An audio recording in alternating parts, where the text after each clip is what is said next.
మరిగే నీటిలో ఇలా రవ్వ వేసి చూడండి. ఇంటిల్లిపాది ఇష్టంగా అయితే తినేస్తారు. మనం మార్నింగ్ చేసి పెట్టుకున్న నైట్ వరకు చాలా అంటే చాలా మెత్తగా ఉంటాయి.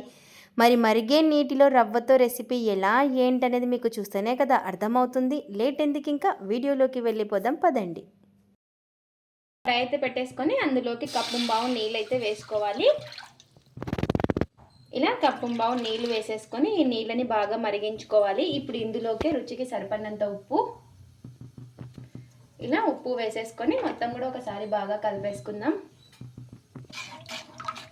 ఇలా ఈ విధంగా కలిపేసుకొని నీళ్ళని బాగా మరిగించుకోవాలి. ఇలా నీళ్ళు బాగా మరుగుతున్నప్పుడు ఇందులోకి మనం ఏ కప్పుతో తీసుకున్నామో నీళ్ళని అదే కప్పుతో రవ్వ అయితే వేసుకోవాలి. ఇలా రవ్వ వేసుకుంటూ కొంచెం కొంచెం వేసుకుంటూ బాగా ఉండలు అనేది లేకుండా కలిపేసుకోవాలి. మీడియం ఫ్లేమ్లో పెట్టేసుకొని ఒక 2-3 నిమిషాలు బాగా కలిపేసుకుందాము. ఈ రవ్వ మనకి దగ్గర పడే వరకు కలిపేసుకుందాము. ఇలా ఈ విధంగా కలుపుకుంటూ ఉండాలి. మీడియం ఫ్లేమ్లో పెట్టేసుకోవాలి. హై ఫ్లేమ్లో పెడితే మాడిపోతుంది కింద మనకి. ఇలా ఈ విధంగా దగ్గర పడే వరకు కలిపేసుకుందాము. ఇలా ఈ విధంగా బాగా దగ్గర పడిన తర్వాత గ్యాస్ అయితే ఆఫ్ చేసేసుకొని కొంచెం చల్లారనిద్దాము. ఇలా పిండి కొంచెం చల్లారిన తర్వాత చేతితో ఈ విధంగా కొంచెం బాగా ప్రెస్ చేసుకుంటూ ఒక 2 నిమిషాలు ఈ పిండిని బాగా కలిపేసుకోవాలి. స్మూత్గా అయ్యేటట్టు మనకి రవ్వ బాగా మెత్తగా అయిపోతుంది. అప్పుడు మనకి రొటీస్ చాలా బాగా వస్తాయి. ఇలా ఈ విధంగా బాగా ప్రెస్ చేసుకుంటూ ఈ విధంగా కలిపేసుకోవాలి. ఇలా ఈ విధంగా సాఫ్ట్గా మెత్తగా బాగా కలిపేసుకోవాలి. ఇలా సాఫ్ట్గా అయిపోతుంది ఈ విధంగా ప్రెస్ చేసుకుంటూ కలుపుకోవడం వల్ల. ఇప్పుడు ఇలా కలిపేసుకున్న పిండిని ఇంకా రౌండ్గా చేసేసుకొని ఇలా ఈ విధంగా చేసేసుకుందాము. మనం ఇలా చేసుకోవడం వల్ల అన్ని రోటీస్ ఒకేలాగా ఉంటాయి. ఇప్పుడు వీటిని కట్ చేసేసుకుందాం పిండిని. ఇలా ఈ విధంగా అన్నీ కూడాను ఒకే సైజులో కట్ చేసేసుకుందాము. ఇలా కట్ చేసేసుకున్న వాటిని ఇంకా అన్నీ కూడాను తీసి ప్లేట్లు అయితే పెట్టేసుకుందాం. ఇలా ఈ విధంగా అన్నీ కూడాను కట్ చేసేసుకొని ఇంకా ప్లేట్లు అయితే పెట్టేసుకుందాం. ఇప్పుడు ఒక పిండి ముద్దనైతే తీసేసుకొని ఒక్కసారి ఈ విధంగా కొంచెం చేతితో ఇలా ప్రెస్ చేసుకుంటే మనకి రొట్టె చేసుకునేటప్పుడు విరిగిపోకుండా వస్తుంది.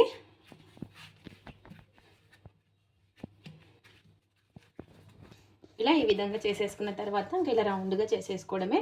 ఇలా ఈ విధంగా చేసేసుకొని ఇప్పుడు పొడిపిండి అయితే వేసుకుందాము. ఇప్పుడు పొడిపిండి అయితే వేసుకొని కొంచెము మీరు కావాలి అంటే నూనెతో అయినా చేసేసుకోవచ్చు. ఇక్కడైతే ఆయిల్ అయితే యూస్ చేయడం లేదు అసలుకి. ఇలా పొడిపిండిలో ఒకసారి ఇలా పెట్టేసుకొని ఇప్పుడు చపాతీ కర్ర అయితే తీసేసుకొని ఇంకా ఒత్తేసుకోవడమే.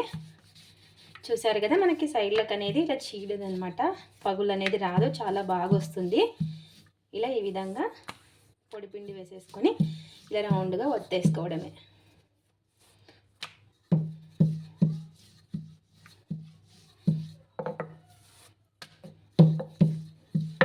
ఇలా ఈ విధంగా ఒత్తేసుకొని ఇప్పుడు ఒక ప్లేట్లో అయితే తీసి పెట్టేసుకుందాం. ఇప్పుడు ఒక ప్లేట్లో అయితే వేసేసుకుందాం. ఇంకో పిండి ముద్దనైతే తీసేసుకొని ఇలా ఈ విధంగా ఒకసారి చేతితో ప్రెస్ చేసుకుంటూ కలిపేసుకోవాలి. ఇలా ఈ విధంగా చేసేసుకొని ఇప్పుడు రౌండ్గా మనం ఎటువంటి పిండి అయితే వాడలేదు, ఓన్లీ రవ్వతోనే చేసుకుంటున్నాము. ఇలా ఈ విధంగా రౌండ్గా చేసేసుకోవడమే. చూసారు కదా, ఇలా మనం ఇలా ఒత్తుకోవడానికి ఒకటి పిండి అనేది యూస్ చేసుకుంటున్నాం. ఇలా పిండిలో ఒకసారి డిప్ చేసేసుకొని ఈ విధంగా ఇంకా చపాతీ కర్రతో ఇలా ప్రెస్ చేసేసుకుంటూ ఒత్తుకోవడమే. ఒకవేళ మీకు రౌండ్గా లేదు అంటే ఏదైనా ఒకటి తీసుకొని కట్ చేసేసుకోవచ్చు రౌండ్గా.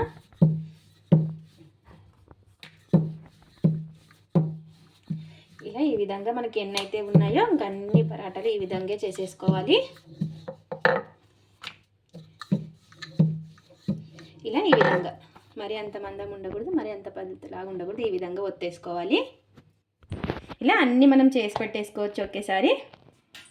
ఇక్కడ పెన్నం అయితే పెట్టేసుకొని పెన్నం బాగా వేడెక్కిన తర్వాత మనం చేసి పెట్టుకున్న ఈ పరాటాను అయితే వేసేసుకోవాలి. ఇలా వేసుకొని ఎటువంటి ఆయిల్ లేకుండా కాల్చుకోవాలి. మీకు ఆయిల్ కావాలనుకుంటే వేసుకోవచ్చు. ఇలా ఒక సైడ్ కొంచెం కాలిన తర్వాత ఇంకో సైడ్ అయితే తిప్పేసుకుందాము. ఇలా రెండు వైపులా ప్రెస్ చేసుకుంటూ బాగా కాల్చుకోవాలి. ఇలా రెండు వైపులా ప్రెస్ చేసుకుంటూ కాల్చుకుంటే చూసారు కదా మనకి పూరి పొంగినట్టు పొంగుతుందన్నమాట. చాలా బాగా వస్తాయి, ఎటువంటి నూనె లేకుండా చాలా బాగుంటాయి. ఇలా రెండు వైపులా బాగా కాల్చుకోవాలి.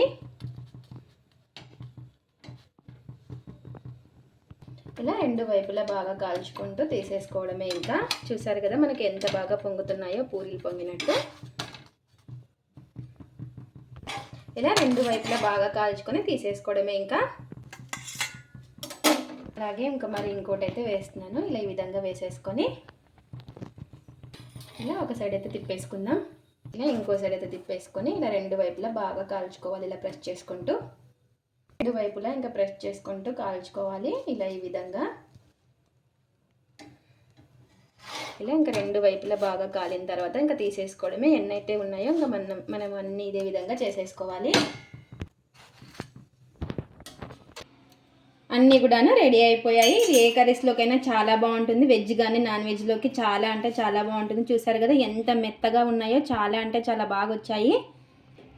రవ్వతో పరాటలు అయితే రెడీ అయిపోయాయి. చూసారు కదా మనకి చాలా అంటే చాలా బాగా వచ్చాయి. టేస్ట్ కూడా అంతే బాగుంటాయి. మీరు కూడా ఒకసారి ఈ విధంగా ట్రై చేయండి, చాలా టేస్టీగా ఉంటాయి. ఇది ఫ్రెండ్స్ ఇవాళ వీడియో. మా వీడియోస్ కనుక మీకు నచ్చినట్టయితే లైక్ చేయండి, షేర్ చేయండి, కామెంట్ చేయండి, సబ్స్క్రైబ్ చేసుకోండి. స్కిప్ చేయకుండా పూర్తి వీడియో చూడండి. చూసిన ఒక లైక్ అయితే చేయండి. అలాగే రవ్వతో కొత్తగా ట్రై చేసి ఎలా వచ్చిందో కామెంట్ అయితే పెట్టండి. Thanks for watching. Bye bye.